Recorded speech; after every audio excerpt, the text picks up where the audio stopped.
Hello, एक आवश्यक सूचना। हमारे पूजा समिति के जितने भी सदस्यगण हैं, कृपया भीड़ भाड़ को देखते हुए अपने अपने साइड में चले, ताकि किसी भी भक्तजन को आने जाने में कोई परेशानी ना हो। और हम सबसे कहना चाहेंगे, डीजे संदीप राजनीति तमकुरी राजकुशीनगर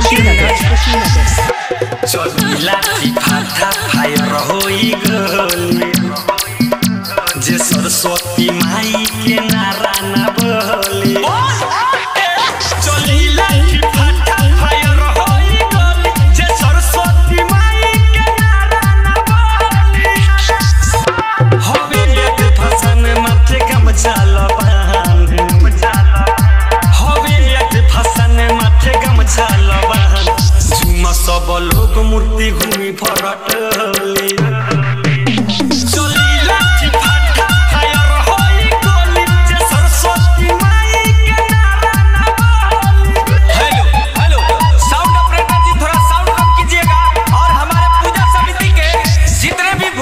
डीजे संदीप राजनीति तमकुरी राजकुशीनगर उनसे कहना चाहेंगे कि आप करम ना त पार करम, अजय अबीर का लगवाई ओकर का पार फार। सरस्वती माई के विदाई हवे सबके हुआ बीर लगाई,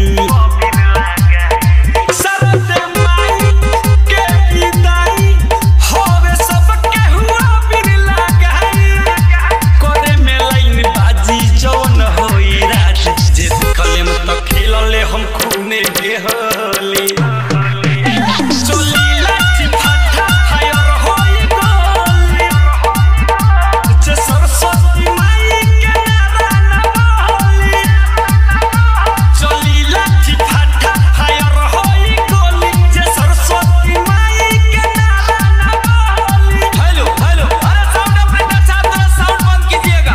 हां, ए मामी वाह, ए रंगदारी को रंगदारी दिखा रे। डीजे संदीप राजनीति गाजीपुर हारी ओम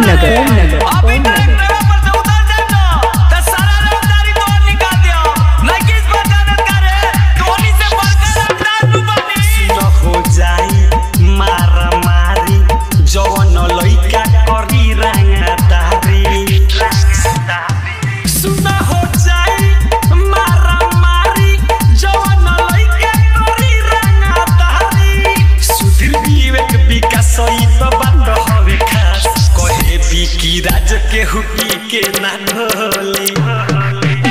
चली लाठी फाटा फायर होई गली, जे सरस्वती माई के नारा ना बोली। मिक्सिंग के लिए संपर्क करें मोबाइल नंबर 95 010 51 335।